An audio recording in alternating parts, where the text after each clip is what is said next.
Hello everyone, स्वागत है आपका इस खूबसूरत वर्कशॉप में quantum manifestation the next level of law of attraction. इससे पहले कि मैं आपके साथ इस सेशन को शुरू करूं, मैं आपको एक साइकोलॉजिकल एक्सपेरिमेंट के बारे में बताना चाहता हूं। वो ये था कि एक बार कुछ साइकोलॉजिस्ट ने एक छोटा सा एक्सपेरिमेंट किया स्कूल में, और वो एक्सपेरिमेंट ये था कि वो एक क्लास में गए और एक क्लास के पर्टिकुलर सेक्शन में गए, और वहां पर उन्होंने उन बच्चों को जो पढ़ रहे थे, छोटे बच्चे थे, उन्होंने उनसे कहा कि हम आपको एक पोएम दे रहे हैं और आपको ये लर्न करना है। आपके पास 30 मिनट है और उसके बाद जो भी लर्न करेगा आपको रिवार्ड मिलेगा। बच्चों ने शुरू कर दिया, उनका टाइम चेक कर लिया गया।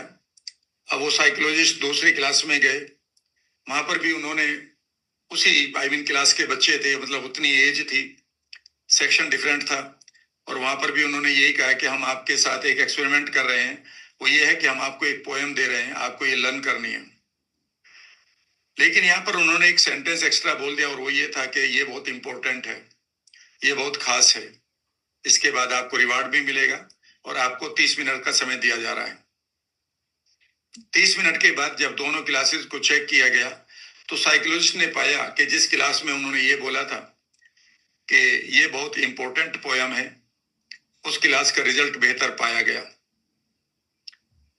साइकोलॉजिस्ट ने पाया कि ये ऐसा इसलिए हुआ है कि उन्होंने एक कमांड उनके ब्रेन को, उनके सबकॉन्शियस को एक्स्ट्रा दी थी। वो ये थी कि ये बहुत इंपॉर्टेंट है, और माइंड ने उसे डिफरेंट तरीके से परसीव कर लिया।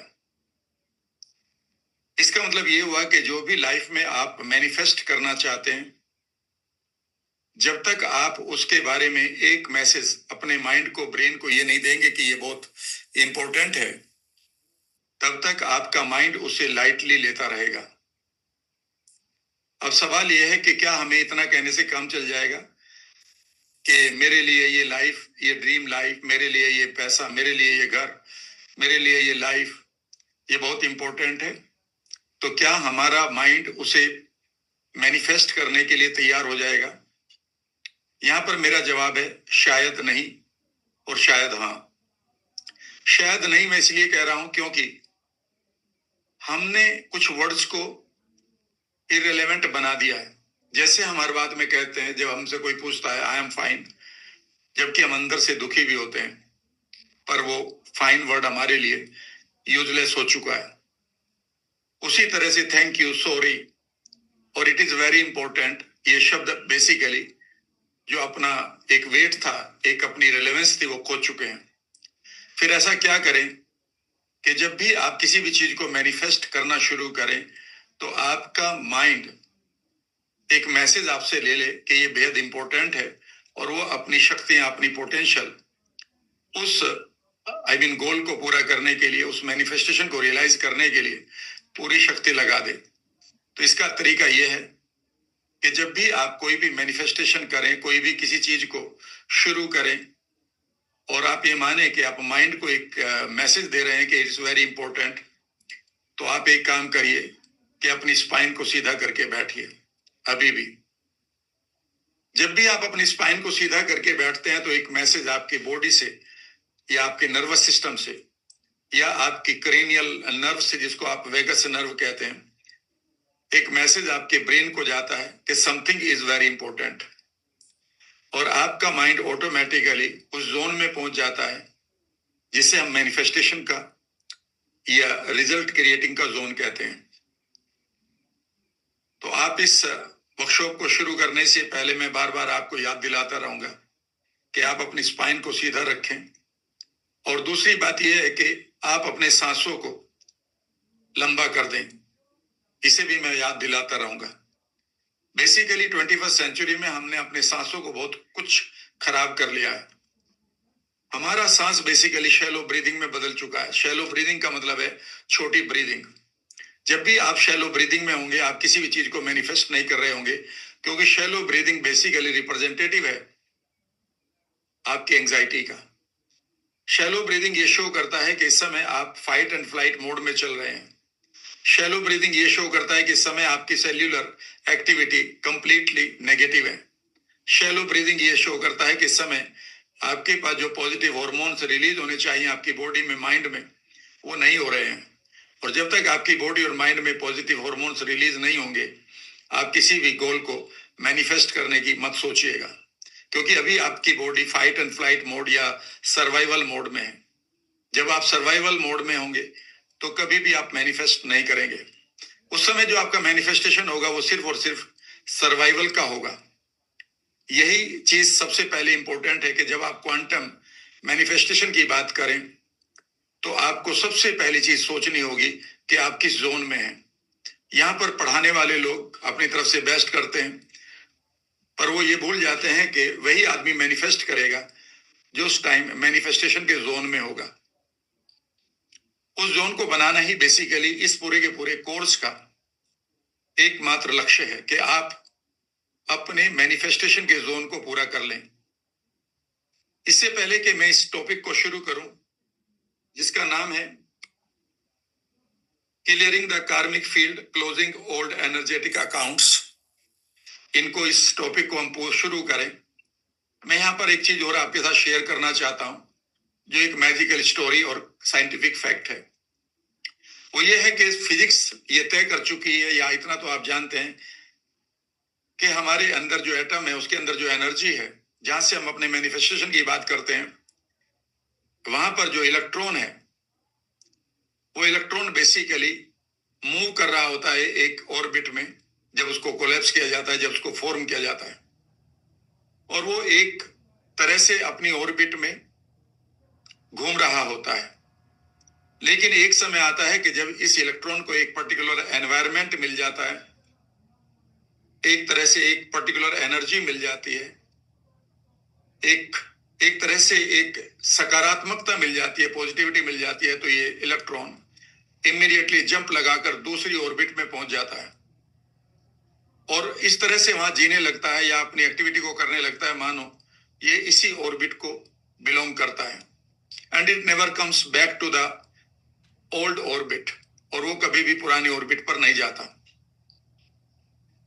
फ्रेंड्स, यही चीज बिल्कुल हमारे साथ भी होती है कि हमारे पास समय और लाइफ हमेशा कई बार एक अपॉर्चुनिटी से भरी हुई ऊर्जा और कम्युनिटी, मेंटोर और वैचारिक ऊर्जा यानी कि थॉट से भरी हुई एनर्जी हमें ये लाइफ देती है।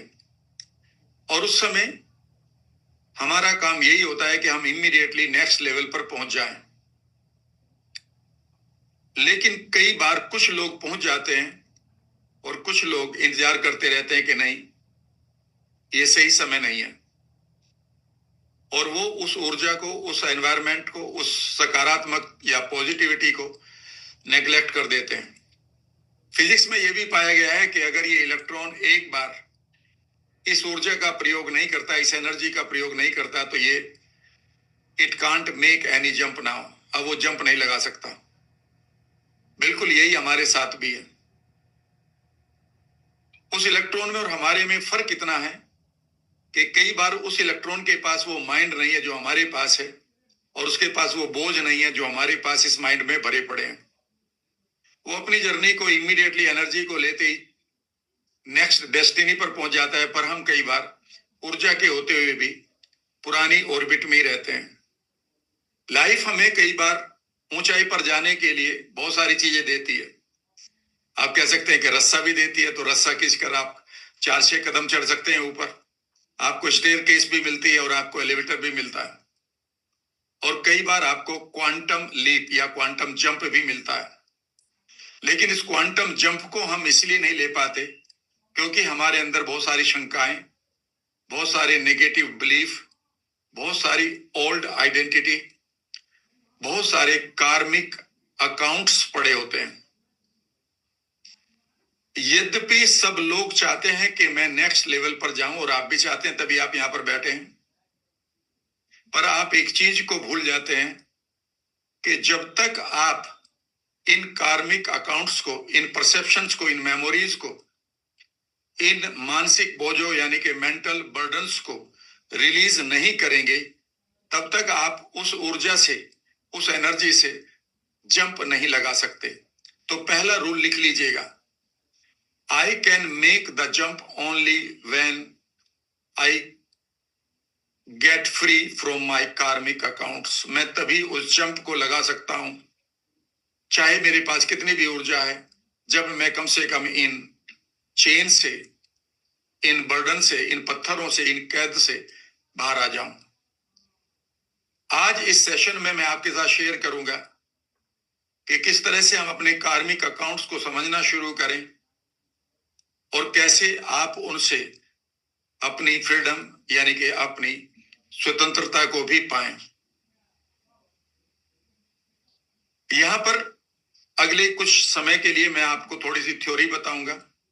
थ्योरी बताने के बाद मैं आपको एक खूबसूरत मेडिटेशन करना सिखाऊंगा।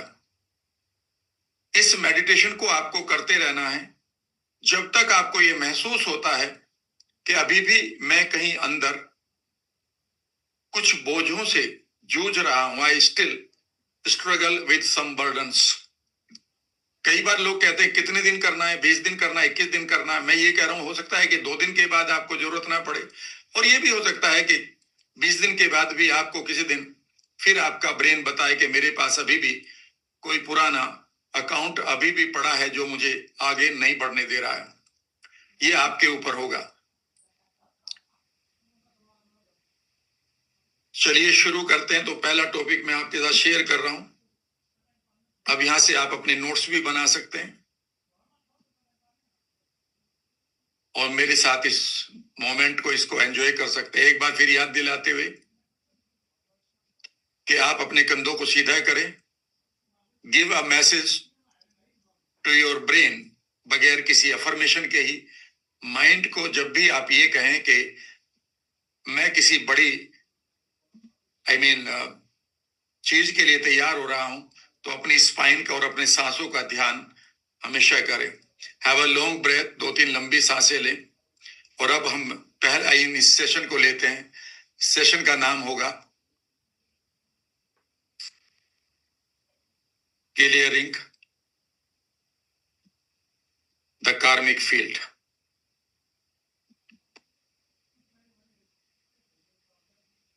क्लोजिंग ओल्ड एंड नेगेटिव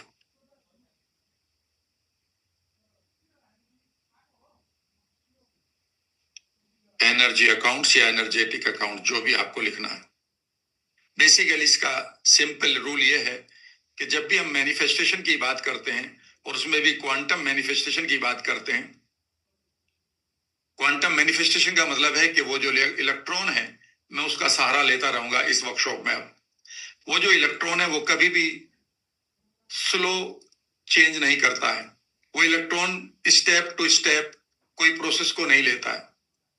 उस इलेक्ट्रॉन के पास सडनली एक एनर्जी आती है और वो दूसरे अपनी ऑर्बिट में पहुंच जाता है।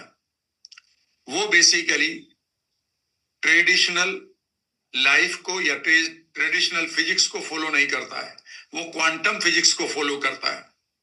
सही बात तो यह है कि इस दुनिया में आप ऐसे बहुत सारे लोगों को जानते हैं जिन्होंने क्वांटमली अचानक ग्रो किया।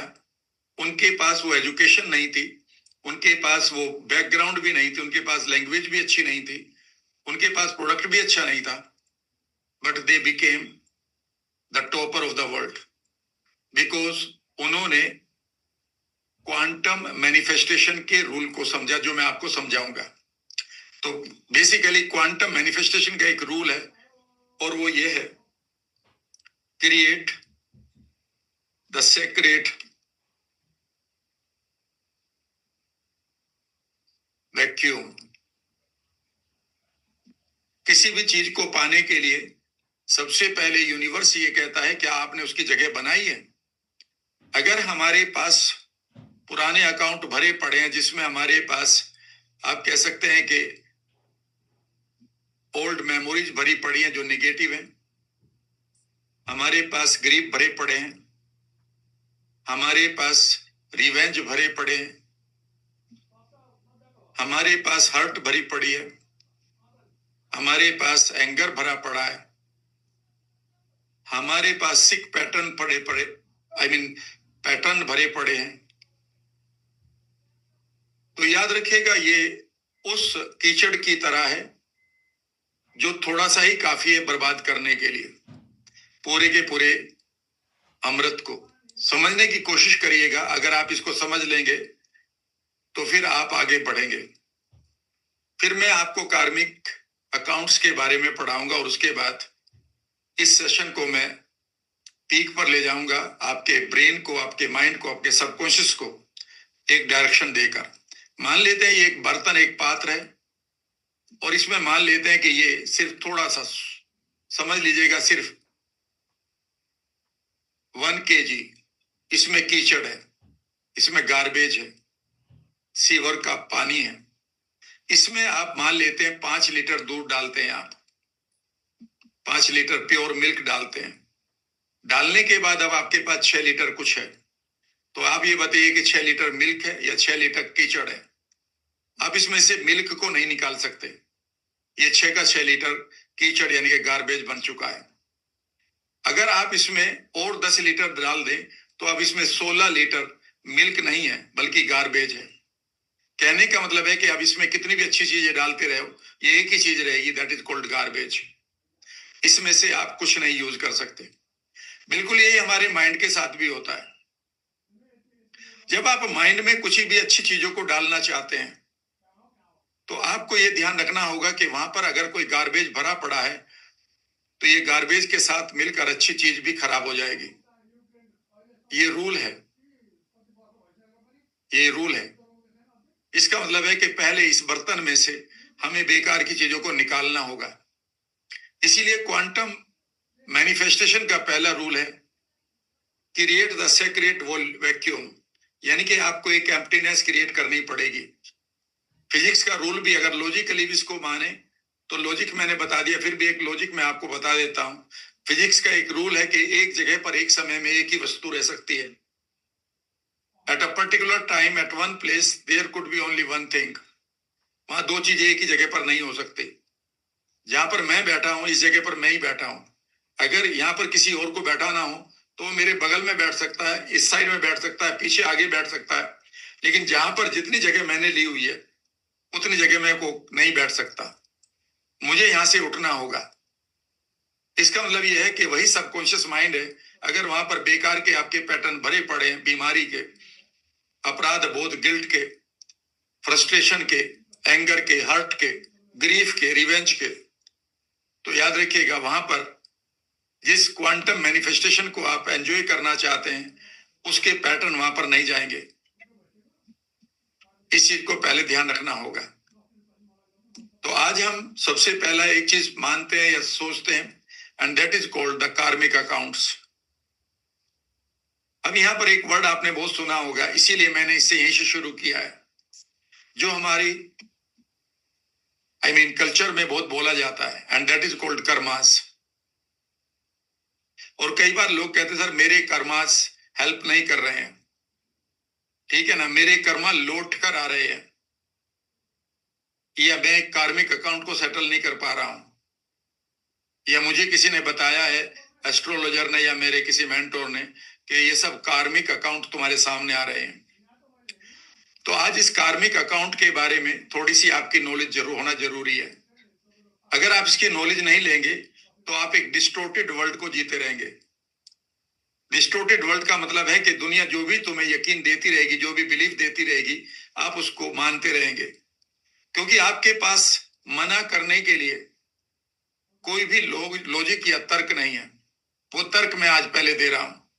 तो मुझे पहले आपके कॉन्शियस माइंड को स्ट्रॉन्ग करना है, एम्पावर करना है, तभी मैं आपके अनकॉन्शियस या सबकॉन्शियस माइंड में एंटर कर पाऊंगा। तो आज हम कार्मिक अकाउंट की बात करेंगे।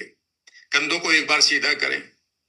कितने लोगों को लगता है कि हाँ बहुत सारी चीजें मैं करता हूं लेकिन मेरे हक में नहीं जाती, लास्ट टाइम पर मेरा काम बिगड़ जाता है, मेरा काम चलता है, फिर ऐसा लगता है कि अचानक कोई बाधा आ जाती है और वो काम खराब हो जाता है। कई बार मुझे डर लगने लगता है। कितने लोगों को ऐसा लगता है कि अब डाउट आने लगा है कि ये काम होगा भी नहीं होगा, और उसके बाद आप किसी की सलाह लेते हैं और वो एक डिस्टोर्टेड इंफॉर्मेशन कई बार आपको मिल जाती है कि आपके कर्माज खराब हैं या आपके कार्मिक अकाउंट लोड करा रहे हैं। कई बार आप YouTube पर जाते हैं, ऐसे लोग भी कर्माज की बात कर लेते हैं जिन्होंने शायद कर्म का या कर्माज का कोई टॉपिक ही नहीं पढ़ा। उन्होंने कहीं से सुना और उन्होंने भी वही डिस्टोर्टेड करी हुई बात और अधिक डिस्टोर्ट करके आपको दे दी। और आप एक जोन में थे उस समय, तर्क आपके पास था नहीं, आप परेशानी में थे और अचानक उस परेशानी की स्टेट में आपने एक और बेकार का बिलीफ ले लिया और वो बिलीफ आपके सबकॉन्शियस में चला गया और उस सबकॉन्शियस में जाकर उसी बर्तन की तरह वो एक कीचड़ बन गया। और अब आपके लिए यूनिवर्स कुछ देना भी चाहे तो नहीं दे सकता। सही बात तो यह है, जब मैं इस वर्कशॉप में आपको समझाऊंगा कि आपके ब्रेन, आपके माइंड और यूनिवर्स के बीच में अगर कुछ डिस्टेंस है तो वो एक गोल्डन ब्रिज है जो आप बनाना भूल गए हैं। तो गोल्डन ब्रिज के लिए तैयार रहिएगा, कुछ सेशन के बाद वो आने जा रहा है। जिस दिन वो गोल्डन ब्रिज तैयार हो गया तो याद रखिएगा, यूनिवर्स आपको देने के लिए तैयार है। जैसे वो आपको हवा दे रहा है, जैसे वो आपको रोशनी दे रहा है, बगैर किसी कंडीशन के। लेकिन गड़बड़ ये होगी कि जो आपकी मैनिफेस्टेशंस हैं उसके लिए आपकी लाइफ तक आने के लिए जो गोल्डन ब्रिज होना चाहिए था वो टूटा हुआ है। उस गोल्डन ब्रिज को मैं समझाऊंगा साइंटिफिकली, फिर आप उसको पढ़िएगा किताबों में, फिर गूगल भी कर लीजिएगा, कहीं से भी पूछ लीजिएगा और उसके बाद पता चलेगा अरे बस इतनी सी बात थी and you can do the magic in your life. If you are ready, एक बार कंधे सीधे करिएगा। और अब मैं आपको कार्मिक अकाउंट के बारे में कुछ चीजें बता रहा हूं। कुछ चीजें ऐसी होंगी जिनको आप पहली बार पढ़ेंगे।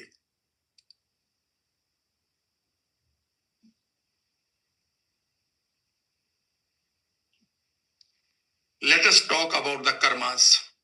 अगले 10 मिनट में इन कर्मास को हम पढ़ेंगे, इसके बारे में कुछ सोचेंगे। जब हम कर्मास की बात करते हैं तो हमारी फिलोसफी में, हमारे दर्शन में 3 तरह के कर्म हमें पढ़ाए जाते हैं। सही बात तो यह है कि मैंने बहुत सारे लोगों से जब वो कर्मास की बात करते हैं तो मैं पूछता हूं सर ये कितने प्रकार के होते हैं, तो मुझे कई बार कुछ भी जवाब नहीं मिलता। सही बात तो यह है कि करीब 100 लोगों के बाद मुझे एक लेडी ने हल्का सा एक वर्कशॉप में बताया था कि सर ये भी होता है क्या, लाइक दिस।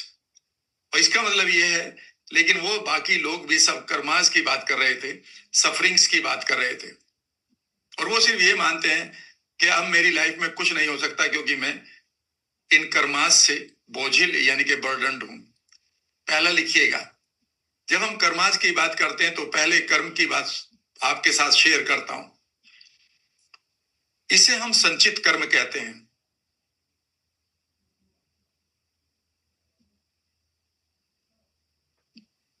इंग्लिश में इसको एक्यूमुलेटेड मेमोरी कहेंगे। आप कहेंगे क्या मेमोरी का मतलब है कर्मा है? मेरा मीनिंग है यहां पर यस, ये कर्मा एंड मेमोरी। जब हम संचित कर्मा की बात करते हैं, इस सिचुएशन में हमारे कर्मा और हमारे मेमोरी, या फिर इसको हम परसेप्शन कह सकते हैं, ये सब हमारे संचित कर्म में आते हैं। संचित का मतलब है जो हमने एक्यूमुलेट किए हुए हैं। इसमें कई बार लोग आपको गलत तरीके से बताते हैं कि इसमें आप जिम्मेदार हैं, या आपके पुराने जन्म जिम्मेदार हैं, या आपके पेरेंट्स जिम्मेदार हैं। सही बात तो यह है कि इसमें भी 99.9% कोई जिम्मेदार नहीं है। ये मैं आज आपको शेयर कर रहा हूं, मेरे साथ जुड़े रहिएगा। संचित कर्म का मतलब है कि कुछ चीजों में आप बिल्कुल जिम्मेदार नहीं है। पहली चीज मान लेते मैं गाड़ी चला रहा हूं और अचानक मुझे सड़क पर एक एक्सीडेंट दिखाई दिया, वहां बहुत सारा ब्लड बह रहा है, लोग रो रहे हैं, चिल्ला रहे हैं, घायल दिखाई दे रहे हैं, और अचानक मेरे मन ने, मेरे सबकॉन्शियस माइंड ने, मान लेते हैं, अचानक एक डर को परसीव कर लिया। मेरा इसमें कोई भी एक तरह से रेस्पॉन्सिबिलिटी नहीं है, पर मेरे माइंड ने इस समय एक फियर को ले लिया है। अब ये फियर मेरे लिए एक संचित कर्म हो चुका है, यानी कि मैंने इसको एक एक्यूमुलेटेड मेमोरी की तरह डाल लिया है। और ये फियर मुझे एक नया कर्म देता रहेगा, और वो ये होगा कि कई बार वो मेरी हार्ट बीट बढ़ा देगा। कई बार ये हार्ट बीट हो सकता है कि मुझे और डिफरेंट या और चैलेंजिंग इशू पैदा कर दे। हो सकता है कि इस डर के कारण मुझे स्टैमरिंग होने लगे, हो सकता है इस डर के कारण मुझे नींद ना आए, और हो सकता है इस डर के कारण बढ़ते हुए मैं कोई ऐसा काम कर दूं जो बहुत ही लाइफ थ्रेटनिंग हो जाए। लेकिन मैं क्या कहूंगा, ये मेरे कर्म हैं, बिल्कुल ये कर्म है, क्योंकि ये संचित कर्म है। तो हमारे पास ये संचित कर्म चल रहे हैं, और जब हम इन कर्मों को भोगते हैं या इनका फल लेते हैं, तो यहां पर दूसरा वर्ड हमें दिया जाता है जो सिर्फ डराने वाला वर्ड बन चुका है।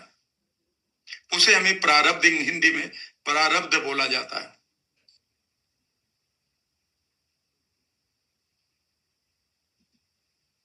और प्रारब्ध का मतलब ये होता है कि ये तभी बोला जाता है जब हमारे साथ कोई नेगेटिव एक्टिविटी इवेंट आती है या एक्टिविटी होती है। मान लेते हमारा कोई नुकसान हो जाए, तो अक्सर लोग आकर कहते हैं ये आपका प्रारब्ध है, ये तो झेलना पड़ेगा। याद रखिएगा, यहां पर भी जो प्रारब्ध है वो 99% मैं ये कह सकता हूं ये प्रारब्ध है ही नहीं। ये सिर्फ हमारे लिए फियर मॉन्गरिंग चल रही है। मैं ये सब प्रूव करूंगा, यानी कि हमें डर बेचा जा रहा है। वो डर इसलिए बेचा जा रहा है कि तीसरे कर्म के बारे में अधिकांश लोग जानते ही नहीं, क्योंकि तीसरा कर्म अगर आपने जान लिया तो आप इस कार्मिक अकाउंट को एक मिनट में सेटल कर देंगे। अब समझने की कोशिश करिएगा, यहां पर ये फियर जब तक मेरे पास रहेगा, ये मेरी हार्ट बीट को बढ़ाएगा और ये मेरा प्रारब्ध बन जाएगा। ये फियर जब तक रहेगा, हो सकता है तब तक मुझे नींद ना आए, और नींद में मैं किसी को गलत बोल दूं, मैसेज कर दूं, क्योंकि मैं नींद नहीं आ रही है और मेरे माइंड के सारे न्यूरोट्रांसमीटर खराब हो चुके हैं, तो अचानक ये मेरा प्रारब्ध बन जाएगा। सही बात तो ये है कि ये इस फियर को हम हैंडल कर सकते थे, इसे हम रिमूव कर सकते थे। तो याद रखिएगा, आपके अधिकांश संचित कर्म रिमूवेबल हैं। यही चीज मैं एनएलपी में करवाता हूं लोगों को, that you can remove those trauma. जो ट्रोमा आपके पास पड़े हैं उनको आप रिमूव कर सकते हैं। यहां पर सिर्फ एक छोटी सी बात मैं आपके साथ शेयर कर रहा हूं। कई बार जब एक बच्चा मां के गर्भ में होता है और मां अगर उस टाइम स्ट्रेस में है, किसी बीमारी की शिकार हो गई है, और मां का जो जेनेटिक एक्सप्रेशन है वह बदल गया है, वही जेनेटिक एक्सप्रेशन बच्चे को मिल गया जो उसके गर्भ में है, वोम में है, तो उस बच्चे को जो उस टाइम वोम में है, गर्भ में है, उस बच्चे का जो जेनेटिक एक्सप्रेशन बदला है, यह मात्र एक बीमारी की तरह उसके पास आएगा, और कई बार वो नॉन क्योरेबल भी हो सकता है। इसे वो कर्मा अगर कह रहे हैं, तो इसके कुछ प्रारब्ध हो सकता है वो उनको जीने पड़े। तो प्रारब्ध बेसिकली वो है जिन कर्मों को, जो संचित कर्म के फल हमें मिलते हैं। तो जो हमारे पास संचित कर्मा है, इनको ऐसे लिख देता हूं, इनके जो हमारे फल को, इनके जो फ्रूट्स को, इनके जो आउटकम को, इनके जो कॉन्सिक्वेंसेस को हम जब जीते हैं, उनको हम प्रारब्ध कहते हैं। सही बात तो यह है कि ये जो प्रारब्ध है 99.9% ये भी चेंजेबल है, ये भी चेंजेबल है। अब फिर प्रारब्ध क्या हुआ? प्रारब्ध को समझने की कोशिश करिएगा, तभी आप क्वांटमली जंप लगा पाएंगे। वरना जीवन में आपके पास ये नैरेटिव्स जो हैं उस इलेक्ट्रॉन की ऊर्जा को खा रहे हैं, जिसके पास अनलिमिटेड यहां पर ऊर्जा है। आपके पास बेहतरीन मेंटोर्स हैं, आपके पास बेहतरीन समय है। जब लोग मुझसे पूछते हैं what is the best when, तो मैं कहता हूं the best when is now. जब आप कहते हैं कि कौन से दिन मुझे इसका मुहूर्त निकलवाना है, मैं कह रहा हूं the best when is now. Universe कहता है right now is the best moment, because उस मोमेंट में बहुत सारे लोग बहुत सारी चीजें शुरू कर रहे हैं। They are not delaying, but somewhere our belief या हमारा सिस्टम जो है वो थोड़ा सा हमें रोक देता है। अब समझने की कोशिश करिएगा, मान लेते हैं किसी एक्सीडेंट में मेरा एक हाथ कट जाए, जो हाथ का कटना है वो मेरा प्रारब्ध है, वो मेरा प्रारब्ध है। लेकिन हाथ कटने के बाद मैं जिंदगी भर फ्रस्ट्रेशन में रोता रहूं या मैं नई चीज सीख लूं, याद रखिएगा मैं अपने प्रारब्ध को बदल सकता हूं। तो मेरा प्रारब्ध इतना है कि मेरा हाथ कट गया, लेकिन उस हाथ के कटने के बाद अगर मैं दुखी हूं तो दुख वाला प्रारब्ध मैं झेलने के लिए तैयार नहीं हूं। यह चॉइस मेरे पास है और ये चॉइस हर एक आदमी के पास है। लेकिन कई बार हम जिस घटना के साथ जुड़ जाते हैं उनकी मिजरीज को जीवन भर अपने साथ घसीटते रहते हैं एंड दैट बिकम, वही हमारा संचित कर्मा बन जाता है और वही हमारा परमानेंट प्रारब्ध बन जाता है। सही बात तो यह है कि किसी भी प्रारब्ध को आप एक्सेप्ट करिए और आगे बढ़ जाइए। अगले मोमेंट पर आपको नया वर्ल्ड मिलेगा, नई ऑर्बिट मिलेगी, लेकिन आप कैसे नहीं कर सकते जब तक कि आपके पास तीसरा कर्म आपको नहीं पता होगा। और इसे हिंदू माइथोलॉजी में या दर्शन में इसको क्रियामान कहा जाता है।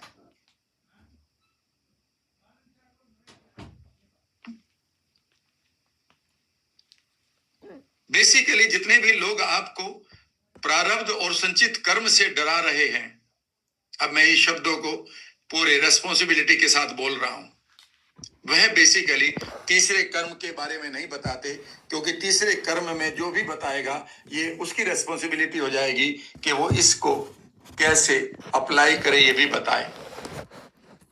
सारा का सारा क्वांटम मैनिफेस्टेशन जो नेक्स्ट लेवल का लॉ ऑफ अट्रैक्शन है, नेक्स्ट लेवल का, इस चीज पर डिपेंड करता है कि आप जो आपके साथ हुआ है, जो आप झेल रहे हैं, जिन कॉन्सिक्वेंसेस को, उनको एक नया मीनिंग दे।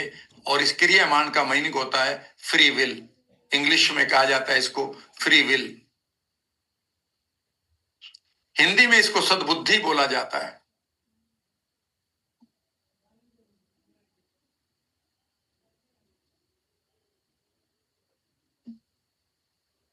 सत्य, ये सत्य वर्ड से बना है, वह विजडम जो यूनिवर्स के साथ जुड़ी होती है।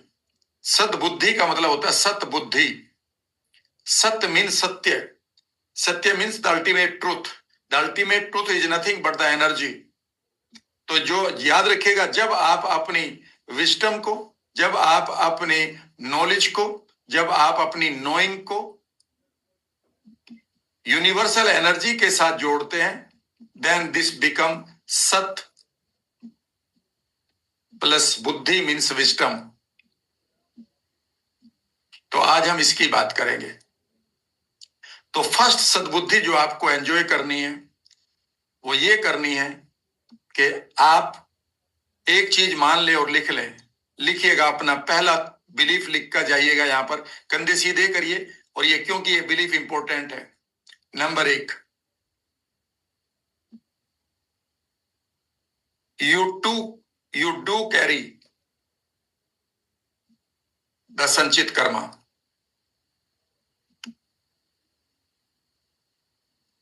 यूजुअली इसी जन्म के या फिर माता पिता से आया हुआ कोई जेनेटिक दोष अगर आ गया है, उसमें भी आपकी जिम्मेदारी नहीं थी। ठीक है ना? कई बार आपने देखा होगा कुछ बच्चों का एक हाथ आ जाता है, एक बिल्कुल भी नहीं आता, तो वो बगैर एक हाथ के ही रहते हैं। तो मैं इसे कह सकता हूं कि ये जेनेटिक एक्सप्रेशन था मां का, जिसने आपके एक्सप्रेशन को जब आप वूम में थे तो ये खराब कर दिया। ये संचित कर्म की तरह आपके पास आया है, ये प्रारब्ध की तरह आया है, लेकिन आप एक हाथ से भी जीना सीख सकते हैं। यह आपका क्रियामान एक्शन है। तो इसका मतलब यह है कि हमारे पास ये कर्मा है, बट अगला सेंटेंस लिखेगा, we need not suffer from them.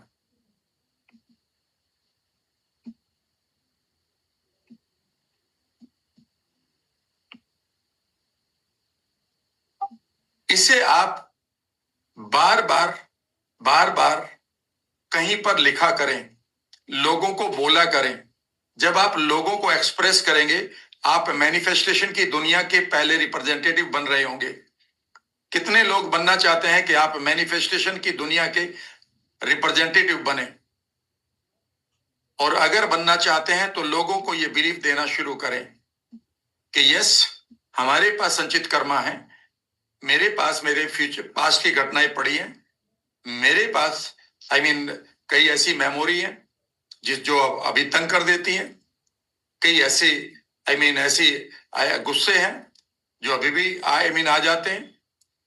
लेकिन इसका मतलब ये नहीं है कि वो हमें सफर करना ही पड़ेगा उनसे, नहीं, वी कैन रिपेयर देम, हम उनको रिपेयर कर सकते हैं। यानी कि रिपेयर करने का, जैसे ही आप रिपेयर करने की बात करते हैं तो यहीं से आपकी रेस्पॉन्सिबिलिटी शुरू हो जाती है।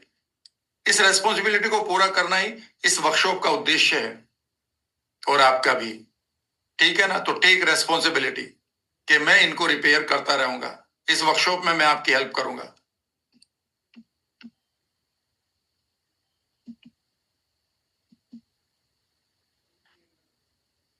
जब भी आप इस बिलीफ को जीना चाहते हैं तो दूसरा एक काम आज से करना होगा, नेवर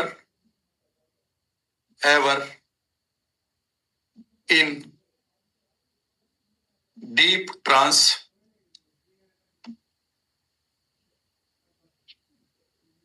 ग्लोरीफाई योर मिजरीज।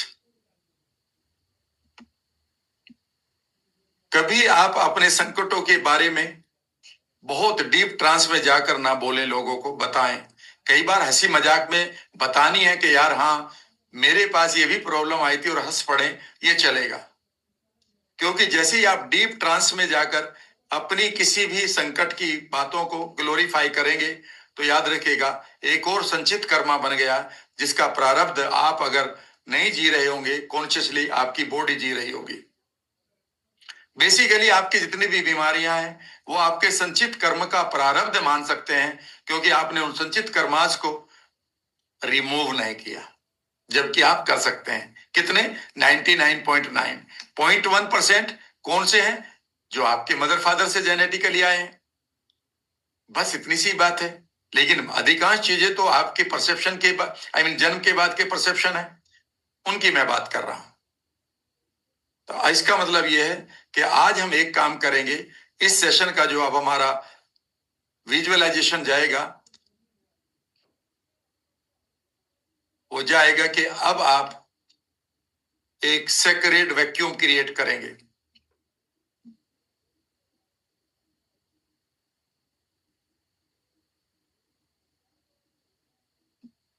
ताकि आपकी लाइफ में एक बड़ा जंप आए। क्वांटम जंप कर सकता हूं, या क्वांटम मैनिफेस्टेशन, एक ही वर्ड है।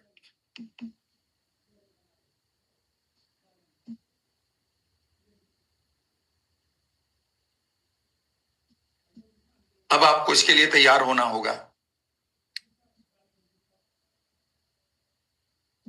सो पहली चीज समझ लीजिएगा कि आपके कर्माज किस तरह से आपको बताए जाते हैं।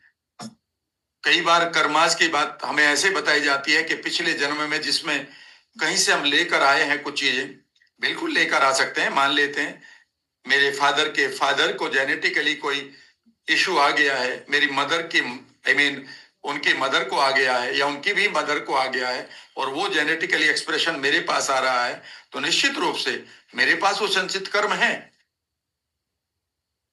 लेकिन जितने भी संचित कर्म आपने इस जन्म के पाले हुए हैं वो मात्र परसेप्शन है, जिनको आप कभी भी हील कर सकते हैं। तो अगर आप उनको हील नहीं करेंगे तो वो सेक्रेड वैक्यूम नहीं आएगा आपकी लाइफ में, और आपका माइंड जो है फिर उन्हीं चीजों में उलझा रहेगा, और उसी तरह से काम करेगा कि जैसे आप एक झाड़ से भरे जंगल में, खेत में, फील्ड में, जिसमें झाड़ भरे पड़े हैं, वहां पर आप अपना वीट बोने जाते हो, वहां पर अपने कोई फ्रूट लगाने जाते हो, वहां पर कोई और सब्जी बोना चाहते हो, नहीं उगेगी, क्योंकि वो वीट भरा पड़ा है वहां पर। ये खास बात आपको ध्यान रखनी होगी। इसका मतलब है कि आपको पहले साफ करना होगा। सिंपल। लेट अस स्टार्ट, शुरू करते हैं। ये अब जो मैं आपके साथ शेयर करूंगा, मेडिटेशन, वो करीब आधे घंटे का होगा। पूरे 30 मिनट का मेडिटेशन मैं आपके साथ शेयर करूंगा, उसे आप पूरी तरह से एंजॉय करिएगा।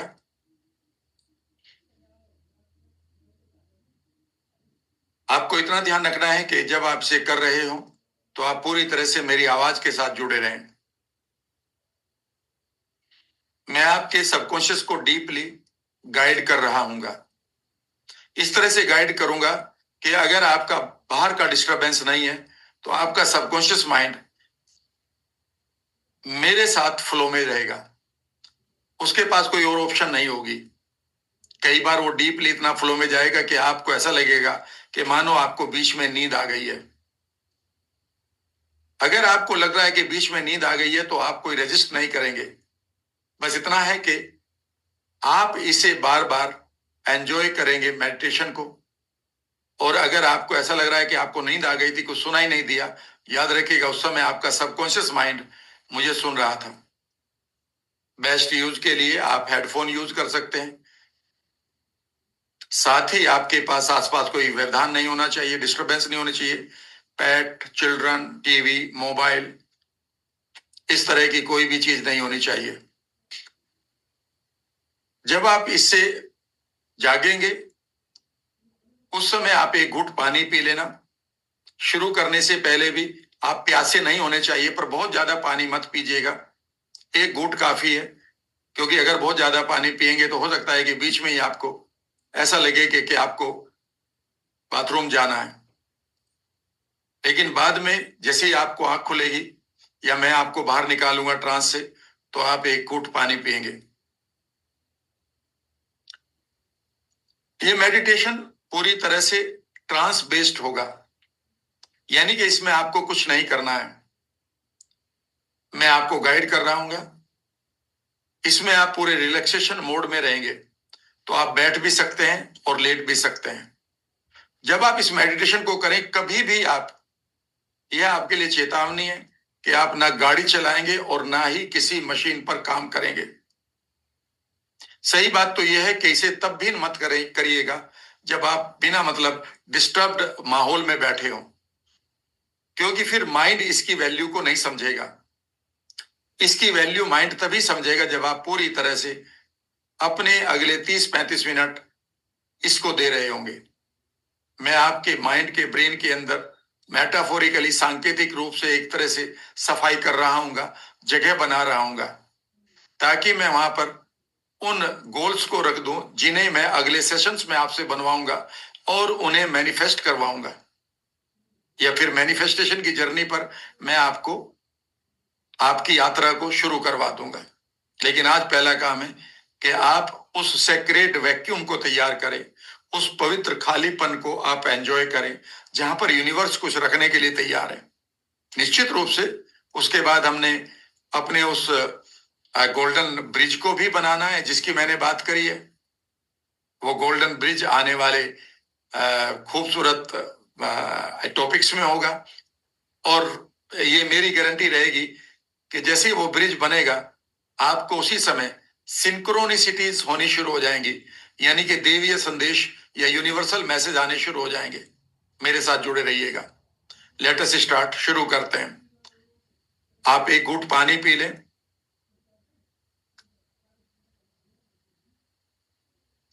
अपने लिए सही जगह ढूंढ लें।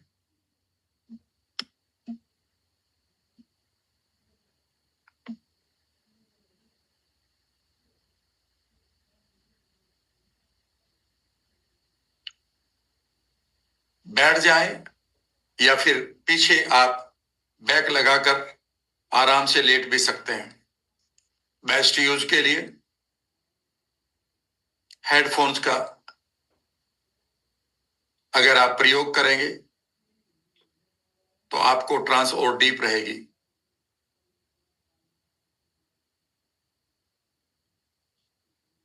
चलिए शुरू करते हैं।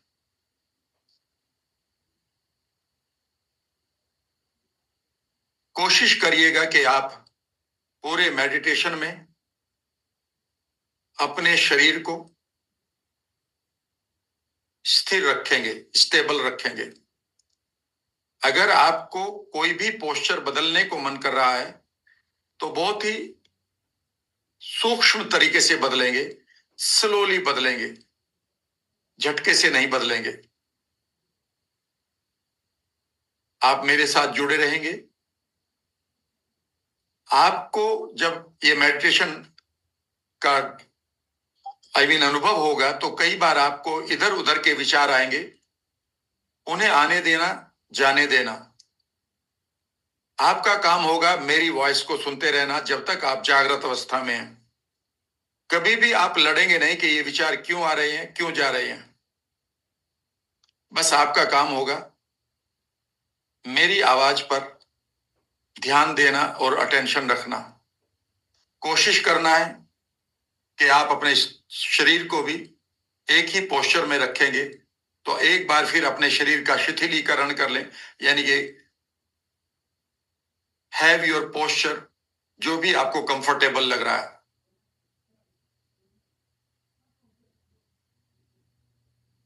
लेट अस स्टार्ट, शुरू करते हैं। Take a comfortable position, sit और lie down in a relaxed वे। आरामदायक स्थिति में बैठ जाएं या फिर लेट जाएं। Allow your spine to be gentle and natural. अपनी रीढ़ को सहज और प्राकृतिक रहने दें।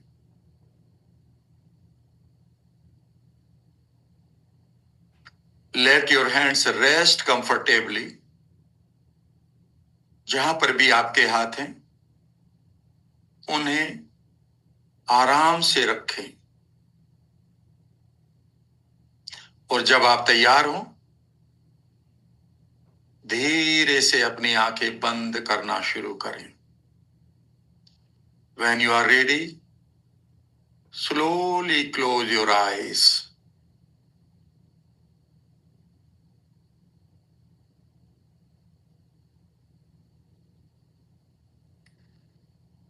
Now, take a slow, deep breath in through your nose. अपनी नाक से धीरे धीरे गहरी सांस लेना शुरू करें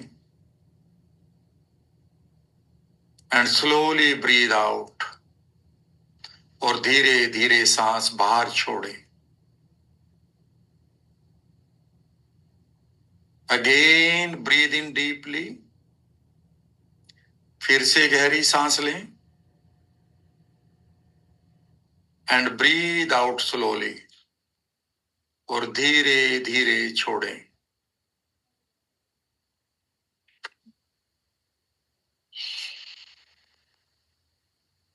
Allow your breathing to become calm and natural. अपनी सांसों को शांत और स्वाभाविक होने दें। कोई प्रयास ना करें। Allow your breathing to become calm and natural. Allow your breathing to calm and natural. अपनी सांसों को शांत और स्वाभाविक होने दें। Allow your breathing to become calm and natural. Calm and natural.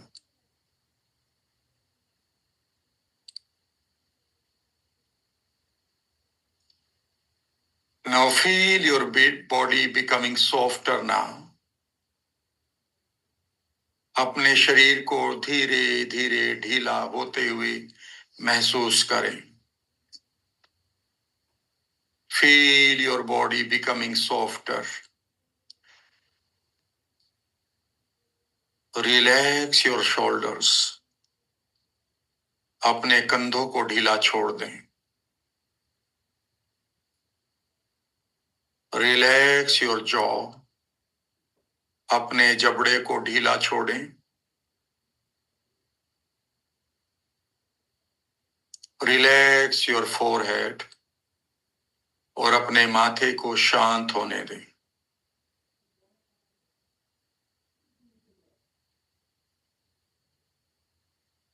एक बार फिर कंधों को ढीला छोड़ें। Relax your shoulders. जबड़े को ढीला होने दें। Relax your jaw. माथे को शांत करें। Relax your forehead.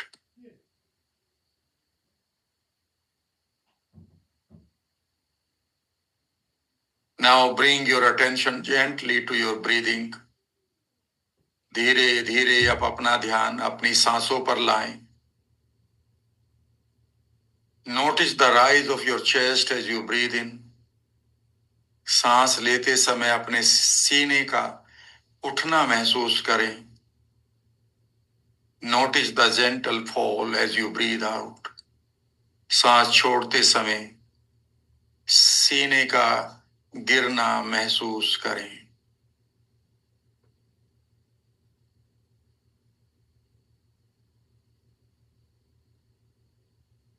Now imagine that you are in a vast open field standing there.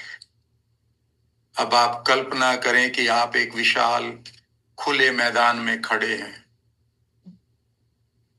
Now imagine that you are standing in a vast open field. कल्पना करें कि आप एक विशाल खुले मैदान में खड़े हैं। The field stretches far beyond the horizon. ये विशाल मैदान दूर होराइजन तक फैला हुआ है। The soil beneath your feet is dark and rich. आपके पैरों के नीचे की मिट्टी डार्क है और उपजाऊ भी है। It is rich and dark. Feel this soil. महसूस करें कि इस विशाल मैदान में आप इस सोयल को महसूस कर रहे हैं। It carries the memories of your many years, seasons and decades. इस सोयल में कई मौसमों की, कई सालों की, कई दशकों की यादें समाई हैं।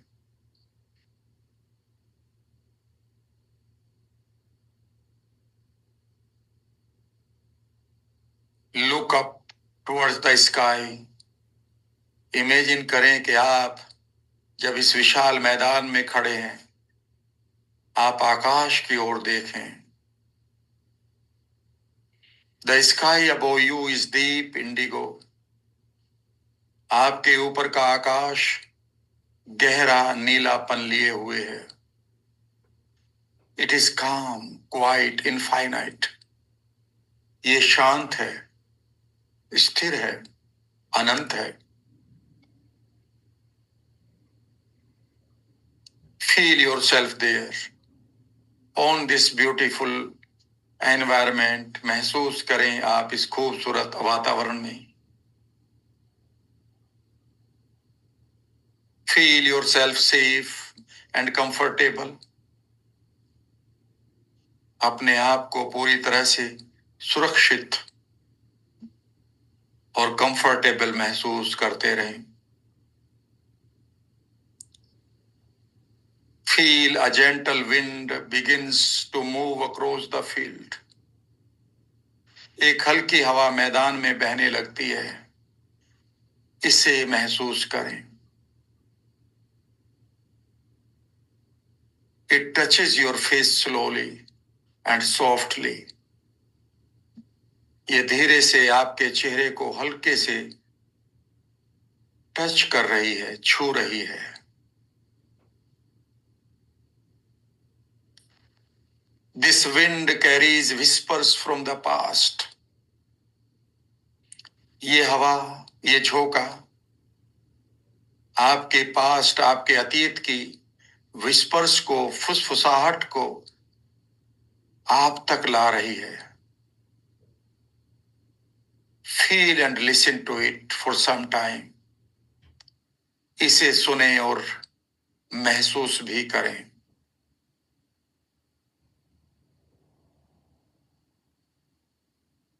There come some memories and sounds of the past. आपके भूतकाल की कुछ इमेजेस, कुछ साउंड आप तक पहुंच रही है।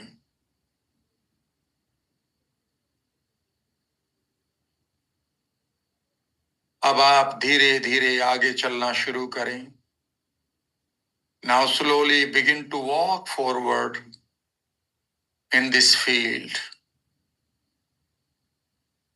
and feel your feet touching the soil, और अपने पैरों को मिट्टी को छूते हुए महसूस करना शुरू करें।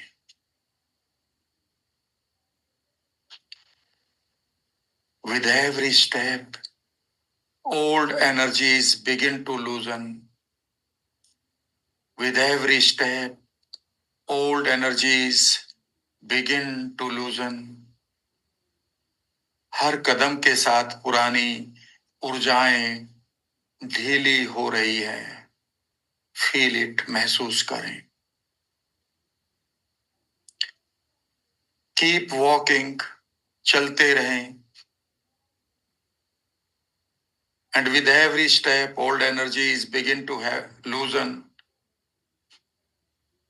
और महसूस करते रहें कि हर कदम के साथ पुरानी यादें, पुरानी ऊर्जाएं, पुराने बंधन, पुराने बोझ मानो ढीले हो रहे हैं। फील इट, महसूस करें। सम memories may appear for a moment, कुछ यादें थोड़ी देर के लिए आपके सामने आ सकती हैं। सम फीलिंग्स में राइज जेंटली, और कुछ भावनाएं धीरे धीरे उभर सकती हैं। सिंपली ऑब्जर्व देम, बस उन्हें देखें। डू नॉट रेजिस्ट देम, उनका विरोध ना करें। डू नॉट फॉलो देम, उनका पीछा भी ना करें। Allow them to appear and dissolve, उन्हें आने दें और घुलने दें। रिलैक्स डीपली, गहराई तक रिलैक्स करते रहें। फिर कुछ यादें थोड़ी देर के लिए सामने आ सकती हैं। Again some memories may appear for a moment. Again some feelings may rise, फिर कुछ भावनाएं उभर सकती हैं। सिंपली ऑब्जर्व देम, बस उन्हें देखें। डू नॉट रेजिस्ट देम, उनका विरोध ना करें। डू नॉट फॉलो देम, ना ही उनका पीछा करें। Allow them to appear and dissolve, उन्हें आने दें और घुलने दें। कीप योर बॉडी स्टेबल, अपने शरीर को स्थिर रखें।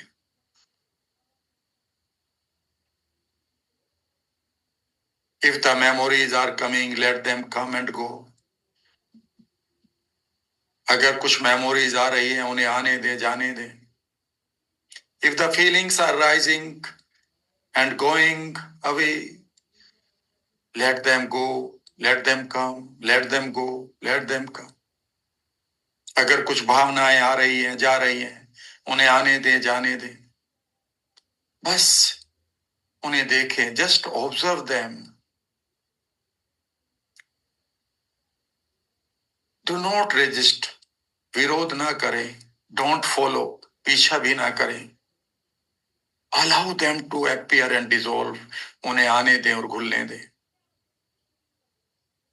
कुछ समय के लिए अपने आप इस प्रोसेस को, इस प्रक्रिया को चलने दें। For some time let this process continue.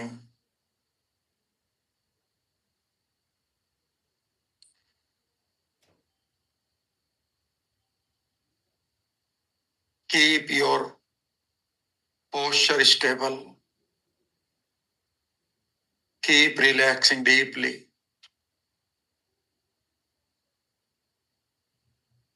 Look around the field now. अब मैदान के चारों ओर देखें।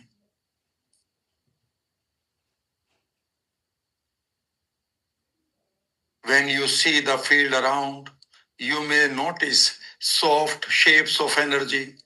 जब आप मैदान को चारों ओर देख रहे हैं, आपको ऊर्जा के हल्के रूप, सॉफ्ट शेप्स दिखाई दे रही हैं। फील करें, When you are looking around, you notice soft shapes of energy. जब आप मैदान के चारों ओर देख रहे हैं, आपको ऊर्जा के हल्के हल्के रूप दिखाई दे रहे हैं. Some appear grey, कुछ ग्रे दिखाई देते हैं. Some appear darker, और कुछ और गहरे दिखाई देते हैं. Some glow gently like gold, कुछ ऊर्जा सुनहरी चमक लिए हुए हैं. Each one is a lesson from your journey. ये सब ऊर्जाएं आपकी यात्रा की एक लर्निंग है, एक लेसन है, एक सीख है. Accept them, उन्हें स्वीकार करें. And relax, रिलैक्स करना शुरू करें. धीरे धीरे आगे बढ़ना शुरू करें इस फील्ड में. Go ahead in this field, and as you are going ahead, you look into the distance. और जैसे जैसे आप आगे चल रहे हैं, अब आप दूर की ओर देखें. And you see a beautiful calm river. और आपको सामने एक खूबसूरत शांत नदी दिखाई दे रही है. Its water is clear and golden. इसका पानी साफ और सुनहरा है. The river flows slowly and peacefully. ये नदी धीरे धीरे और शांति के साथ बह रही है. Begin walking towards the river now. धीरे धीरे इस रिवर की तरफ चलना शुरू करें.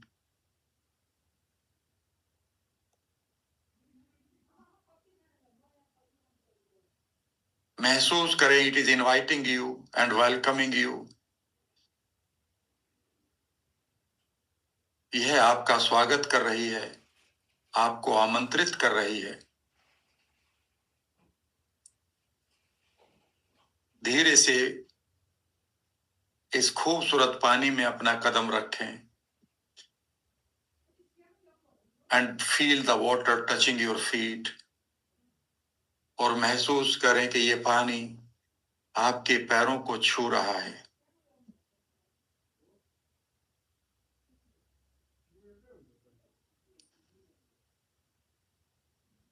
Feel this touch. इस छुअन को महसूस करें.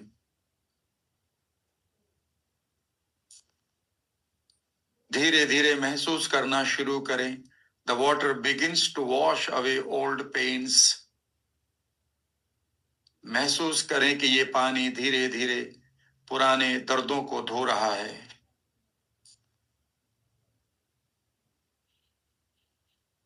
This water is carrying away old karmic burdens. ये पानी पुराने कर्मों के बोझ को बहाकर ले जा रहा है. Let you leave all the burden here through your feet now. Allow the river to take what no longer serves you. अब जो आपके लिए आवश्यक नहीं है, उसे नदी को ले जाने दें. Allow the river to take what no longer needed by you. अब जिस चीज की आपको आवश्यकता ही नहीं है, उसे नदी को ले जाने दें. Allow this river to take away all the burdens of your past. अपने भूतकाल के बोझ को, जो अब आपके लिए आवश्यक नहीं है, नदी को ले जाने दें. फील करें उन आवाजों को, उन इमेजेस को, उन फीलिंग्स को, जो आप अभी तक रखे हुए हैं. आप उन्हें छोड़ रहे हैं.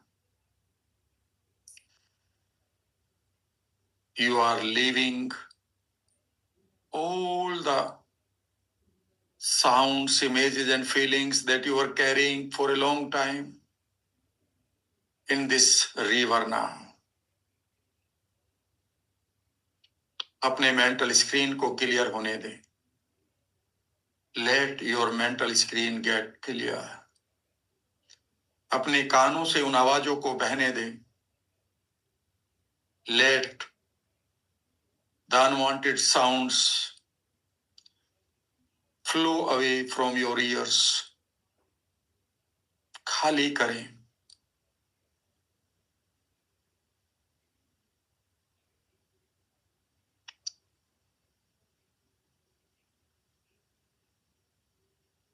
Now bring your awareness to your heart. और अब आप अपना ध्यान अपने हृदय पर लाएं, जहां पर हम अपने प्रारब्ध को जीते हैं, उन इमोशन को इकट्ठा कर लेते हैं जिनको हम सफरिंग की तरह, वेदना की तरह लेते हैं. अपना ध्यान अपने हृदय पर लाएं. Bring your awareness to your heart. Bring your awareness to your heart. अपना ध्यान अपने हृदय पर रखें. यहां पर वो सब भावनाएं, इमोशंस रखी हुई हैं जिन्हें हमने प्रारब्ध मान लिया था. इमेजिन करना शुरू करें. Inside your heart is a small seed. कल्पना करें कि आपके हृदय में एक छोटा बीज है. This seed is called प्रारब्ध. और इस बीज को प्रारब्ध कहा जाता है. It grows into emotions. यही बड़ा होकर बड़ी भावनाओं का रूप ले लेता है. Go deeply into your heart. अपने हार्ट में और गहराई तक जाएं. There is a seed called प्रारब्ध there. वहां पर कोई बीज है जिसे आप अपनी सफरिंग का सीड कह सकते हैं. This seed is not punishment. याद रखिएगा, यह सजा नहीं है. It's not blame. यह दोष भी नहीं है. It is a seed of learning.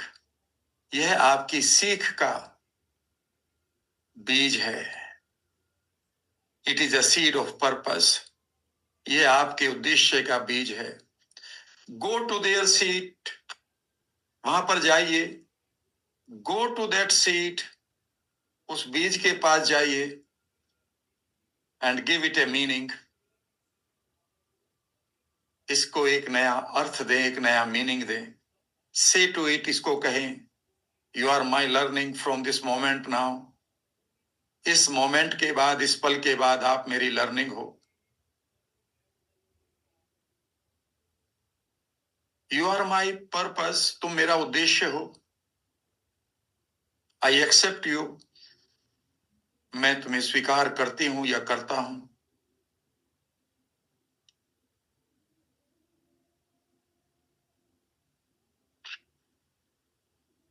Silently repeat within yourself with me. अपने भीतर मौन में रहते हुए दोहराएं. I honor my past. मैं अपने अतीत का सम्मान करती हूं या करता हूं. जैसे जैसे आप इसे बोल रहे हैं, feel the seed is getting softer and changing the color into the positive ones. जैसे जैसे आप मेरे साथ दोहरा रहे हैं, आपके हृदय में पड़ा हुआ ये बीज मानो नरम हो रहा है, सॉफ्ट हो रहा है और सकारात्मकता का रंग ले रहा है. बोलते रहें, आई एक्सेप्ट माई जर्नी. मैं अपनी यात्रा को स्वीकार करती हूं या करता हूं. I honor my past. मैं अपने अतीत का सम्मान करती हूँ या करता हूँ.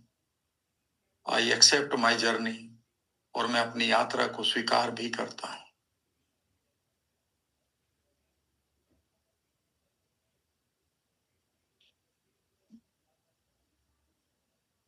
Feel your heart is getting relaxed. अब आप अपने हार्ट को धीरे धीरे रिलैक्स करते हुए, सॉफ्ट होते हुए, स्वतंत्र होते हुए, लिबरेट होते हुए महसूस करें.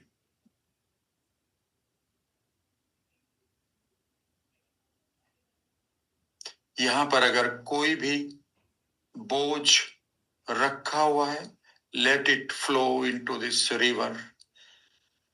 उसे इस नदी में बहने दें.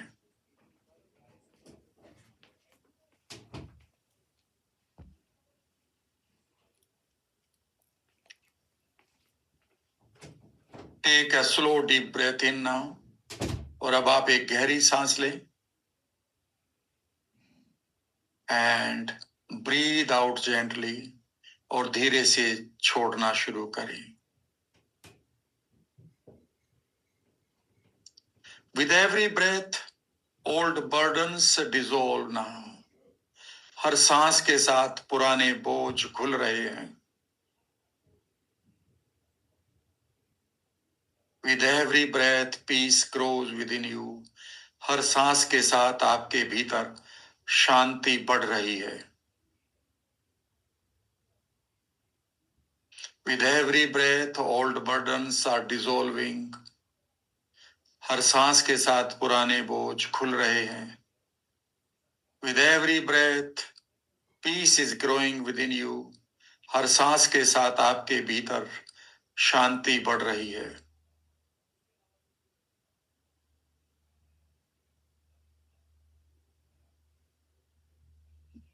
With every breath, old burdens are dissolving. With every breath, peace is growing within you. हर सांस के साथ पुराने बोझ घुल रहे हैं. हर सांस के साथ आपके भीतर शांति बढ़ रही है. Feel it. इसका अनुभव करें.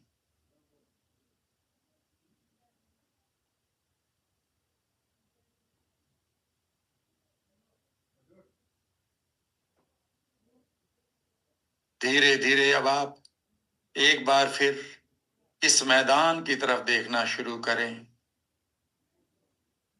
Once again, look around and see this vast field.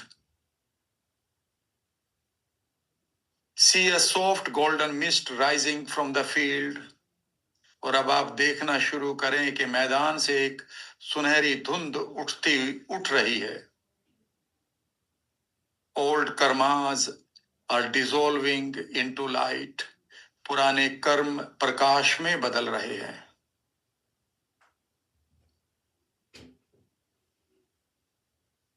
Feel it. महसूस करें. Soft golden mist rising from the field. सुनहरी धुंध उठ रही है मैदान से.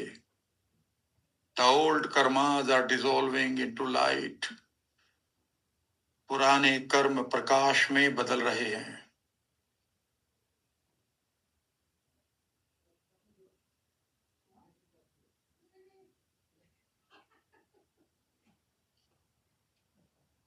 Old karmas are dissolving into light. पुराने कर्म प्रकाश में बदल रहे हैं. धीरे धीरे महसूस करना शुरू करें. There is no old karma left now. यहां पर अब कोई पुराना कर्म नहीं बाकी है. The field gets relaxed now. महसूस करें कि पूरी तरह से ये मैदान, ये फील्ड शांत हो गया है.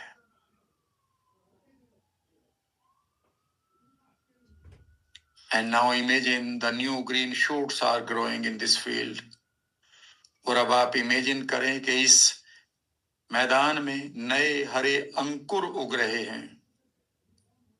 The life is returning to the soil.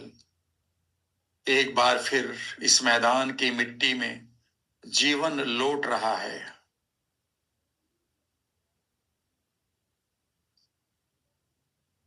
Feel it.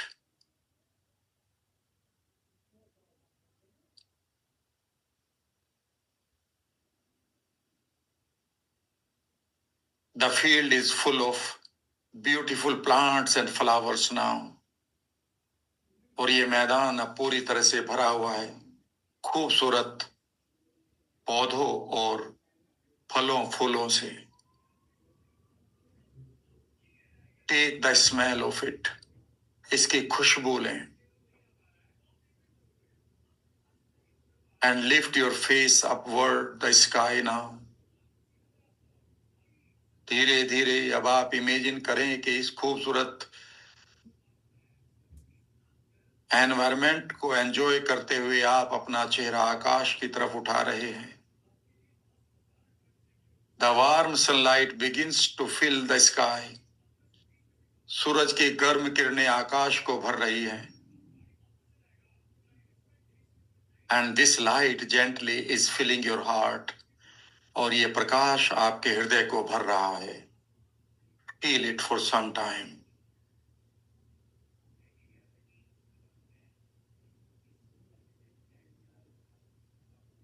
Feel your freedom. अपनी मुक्ति को महसूस करो.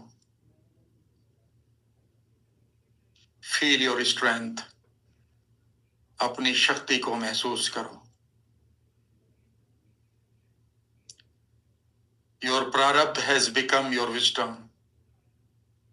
आपके प्रारब्ध आपकी सद्बुद्धि बुद्धिमत्ता बन गई है. Your karmas are becoming your understanding. आपके कर्म आपकी समझ में बदल रहे हैं. Feel your freedom. अपनी मुक्ति को महसूस करो. Feel your strength. अपनी शक्ति को महसूस करो.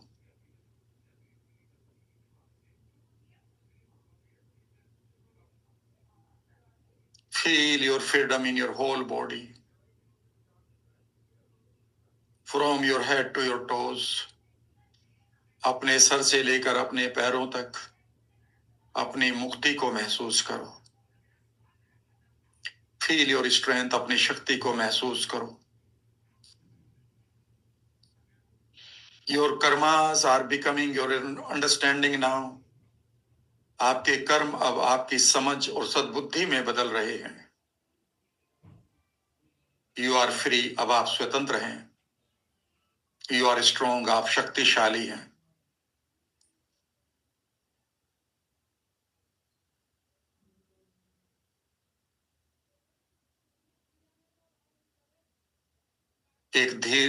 एक धीमी गहरी सांस लें. Now take a slow deep breath. अब आप एक धीमी गहरी सांस लें.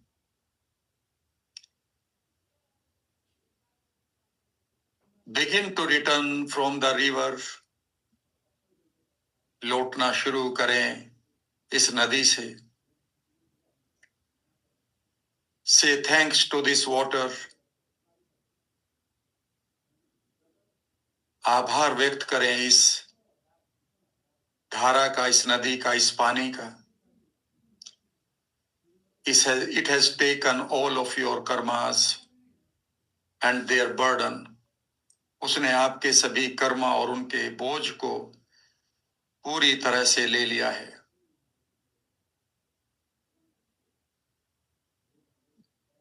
लौटना शुरू करें इस फील्ड से. इस शांत मैदान से लौटना शुरू करें.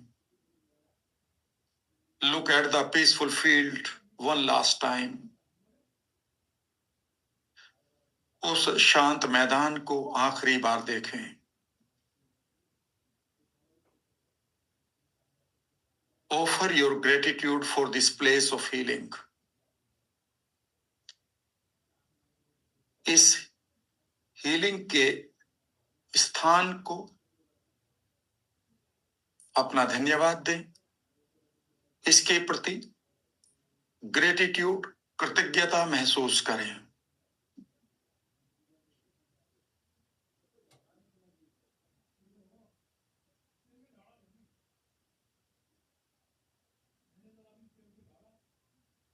धीरे धीरे इससे वापस आना शुरू करें। Bring your awareness back to your breathing. अब अपना ध्यान फिर से अपनी सांसों पर लाएं।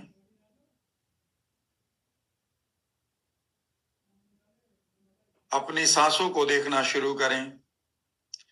Feel your body again. अपने शरीर को फिर से महसूस करें। अपने हाथों को महसूस करें। Feel your hands. Feel your legs and feet. अपने पैरों को महसूस करें।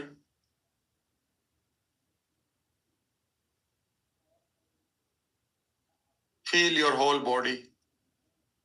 अपने शरीर को पूरी तरह से महसूस करें। And gently move your fingers. धीरे धीरे अपनी उंगलियां हिलाएं।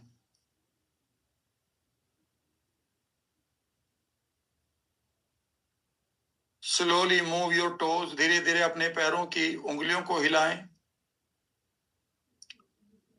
And take one final deep breath. और एक गहरी सांस लें।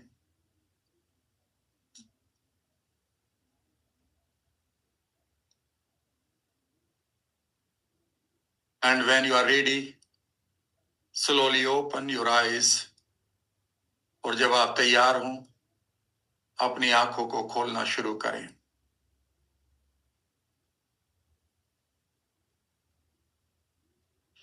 Open your eyes, look around. अपनी आंखें खोलें, चारों तरफ देखें। अपनी बॉडी को पूरी तरह से महसूस करें।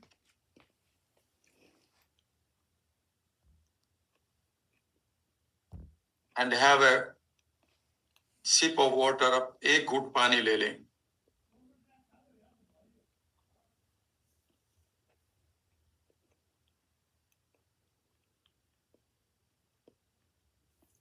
Before I close this session, इस सेशन को क्लोज करने से पहले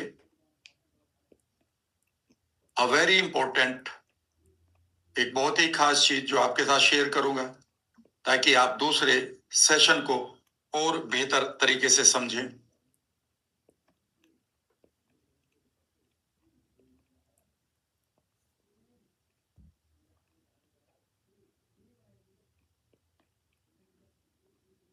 जब हम क्वांटम मैनिफेस्टेशन की बात करते हैं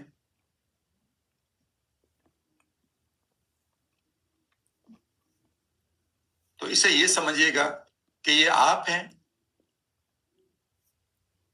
इस मोमेंट पर, यहां पर, और आप एक पर्टिकुलर ऑर्बिट में अभी ट्रेवल कर रहे हैं। ये ऑर्बिट है आपकी, जहां पर आपके वही एक्शन, वो बिलीफ, एक्शंस, आइडेंटिटी, डाउट्स, ये सब भरे पड़े हैं। रिजल्ट, ये सब यहां पर हैं। क्लासिक फिजिक्स या एक ऑर्डिनरी फिजिक्स ये कहती है कि थोड़ा थोड़ा बदलो, थोड़ा थोड़ा बदलो, थोड़ा थोड़ा बदलो, थोड़ा थोड़ा बदलो, और एक दिन आएगा। लेकिन जब हम क्वांटम की बात करते हैं तो हम लॉ ऑफ अट्रैक्शन को एक नए लेवल पर समझते हैं। वो ये है कि अचानक आप एक ऐसे वर्ल्ड में जाएं जो आपका एक कॉस्मिक फील्ड है। इसे हम थोड़ी देर के लिए कॉस्मिक फील्ड कहेंगे।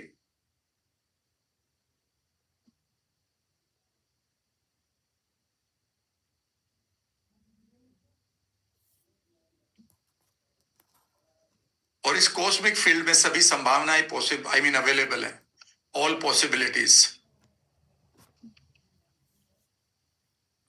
अगले पल में जहां पर मैं बैठा हूं कुछ भी हो सकता है। कोई सुनामी भी आ सकती है, कोई तूफान भी आ सकता है, और कोई बड़ा कॉल भी आ सकता है, मैसेज भी आ सकता है किसी बड़ी अपॉर्चुनिटी का। सभी संभावनाएं हैं। जब हम क्वांटम मैनिफेस्टेशन की बात करते हैं, इस वर्ड को समझिएगा, तो यहां पर हम ट्रेडिशनल तरीकों को एक तरफ रख देते हैं। हम ये नहीं करते कि बस मैं ये कहता रहूं, I am attracting money, I am attracting money, I am attracting money. ये तरीके यहां नहीं लगते। इसीलिए मैं कह रहा हूं कि ये कोर्स लॉ ऑफ अट्रैक्शन को पीछे छोड़ते हुए, उनके सिंपल तरीकों को पीछे छोड़ते हुए, क्लासिक फिजिक्स को पीछे छोड़ते हुए क्वांटम जगत की बात करता है।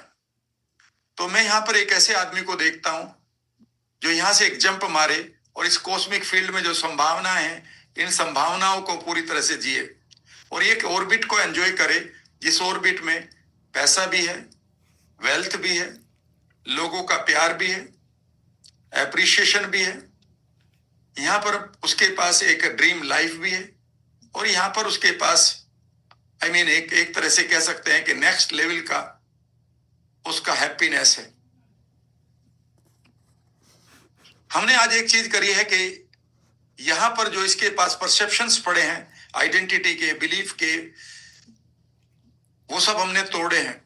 लेकिन अब एक काम और भी करना होगा कि बहुत दिनों से ये बंधा हुआ आदमी अपनी पहचान को खो चुका है, और ये पुरानी पहचान, ओल्ड आइडेंटिटी के साथ जी रहा है। अगर हमने इसी आदमी से कहा कि इस गोल को बना लो, तो ये उस गोल को नहीं बनाएगा, ये वही गोल बनाएगा जिस माहौल में ये है। अगर इसको बड़े गोल बनवाने हैं, अगर इसकी लाइफ में क्वांटम चेंज लाना है, तो हमें इसकी आइडेंटिटी पर काम करना होगा। जब हम इसकी आइडेंटिटी पर काम करेंगे, तो निश्चित रूप से ये एक नई आइडेंटिटी के साथ नई पॉसिबिलिटीज को ढूंढेगा। जब हम उन पॉसिबिलिटीज के साथ जुड़ेंगे, और गोल्डन ब्रिज की बात जो मैं कर रहा हूं, उसकी भी बात करेंगे। तो अगले सेशन में अब आप तैयार रहेंगे कि कैसे आप इस ओल्ड आइडेंटिटी को पीछे छोड़कर एक नई आइडेंटिटी को एंजॉय करें। वो आइडेंटिटी जो इस वर्ल्ड से बिलोंग करती है। मैं हमेशा एक वर्ड कहता हूं कि you belong, you reach where you belong to. You always reach, you reach where you belong to. आप वहां पर पहुंचते हैं जहां से बिलोंग करते हैं। तो इसका मतलब है कि मैं वहां कहां को बिलोंग कर रहा हूं, ये इस चीज पर डिपेंड करता है कि मैं कौन हूं। इसका मतलब है कि इस आदमी को पहले बदलना होगा क्वांटम मैनिफेस्टेशन से पहले। आपको एक चीज याद रखनी होगी कि इस यूनिवर्स से लगातार चारों तरफ से आपके पास सभी अबंडेंस, हेल्थ, समृद्धि, प्रोस्पेरिटी आपकी तरफ बह रही है। पर गड़बड़ ये हो गई कि क्या आपने अपनी पात्रता को, क्या आपने अपने झोली को बड़ा किया है? और झोली यहां पर कुछ और नहीं है, वो है आपकी आइडेंटिटी। पुरानी आइडेंटिटी को छोड़ेंगे, नई आइडेंटिटी लेंगे। ये करेंगे हम सेकंड या नेक्स्ट, ये सब हम करेंगे नेक्स्ट सेशन में। Thank you very much.